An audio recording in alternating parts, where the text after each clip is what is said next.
What's up, guys? It's MB Boxing. I just finished up watching Gabriel Maestre versus Devon Alexander, and this was a 10-rounder in the welterweight division.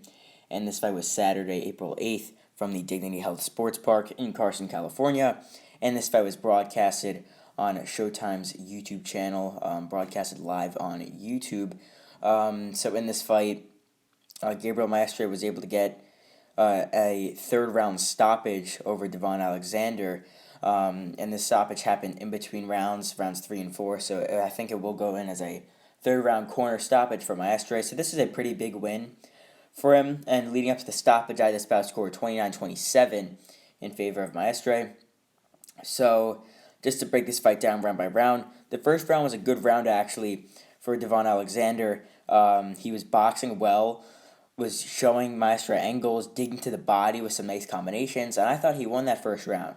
Then the second round came. Maestre, towards the end of it, started rushing a bit more, started pressing a bit more, and then he was able to land a big 1-2 on Alexander that sort of staggered him a bit, followed by an uppercut and a left hook that dropped Alexander right at the end of the second round. So it was a 10-8 round for Maestre. Then in round number 3, Maestre was pressing even more, landing some nice shots on Alexander, and he won that round pretty clearly. Then in the corner, going into from the third into the fourth round, Devon Alexander stayed on his stool. It looked like they had the doctors in there, and then they waved it off. I don't really know the exact cause of why he didn't continue, but I mean, he's an older guy, I guess you could say. Could have been an injury because a lot of these guys that have been fighting for so long, I mean, they're so susceptible to injury. I mean, look at guys like Matt Korboff, for instance. So it could have been an injury. Obviously, it could have been that he was taking punishment in the third round and the second round and he didn't want to continue. Could have been either of those two, most likely. I mean, really, I don't know. I mean, who knows? He could have been injured a bit. Could have been from the accumulation of shots and the pressure from Maestre, but in the end, Maestre still gets a stoppage win, was doing pretty well leading up to the end of the fight with a knockdown. So this goes in the question, what is next for Gabriel Maestre? He is now 5-0, and he had a rough start to his career. He went his first 3 fights 3-0 against limited opposition in South America, but then he fought for the WBA interim title against Michael Fox, and this fight stirred up so much controversy because he got a gift win over Michael Fox. Michael Fox clearly beat Gabriel Maestre, but then they gave the fight to Maestre, and Maestre was crowned interim champion, but then they took his belt away. Then the fight was reviewed, and they didn't change it for some reason. The result definitely should have been changed, but at least his title was taken away from him.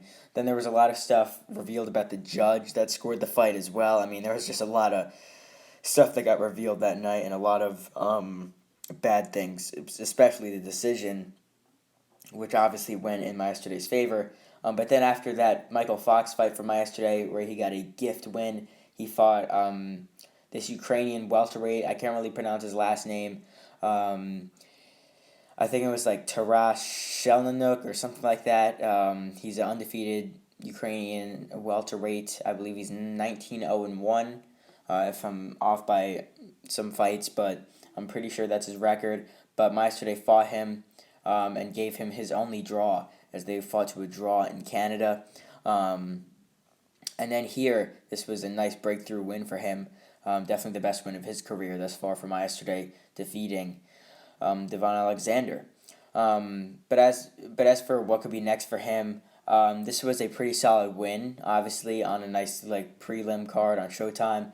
But I think they got to step him up to the Showtime main card. I think he should fight in a decent level, top 15 to top 20 welterweight bout on the opener of the next few Showtime cards. Like one of those cards coming up maybe in the summer.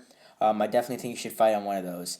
And like I said, I think it should be against someone who's like top 15, top 20 in the welterweight division. Because, I mean, since he's only now 5-0, they're really going to have to be pushing him into some of these big fights based on that. Also, he is like 36 years old. So he's really got to be pushing it as well.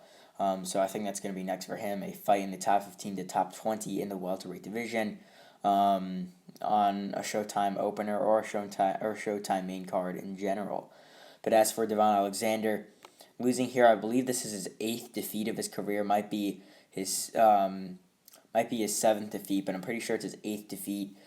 I think he's gonna retire. I mean, he's older. He lost to Luke Santamaria in his last fight before this. Now lost by stoppage to Gabriel Maestre. I think he's gonna hang up the gloves. But if he doesn't want to, I think he might have one more fight where he fights a total no name, gets a win, and then might retire on a win, because obviously that's better than retiring on a loss to a guy who's only got 5 fights.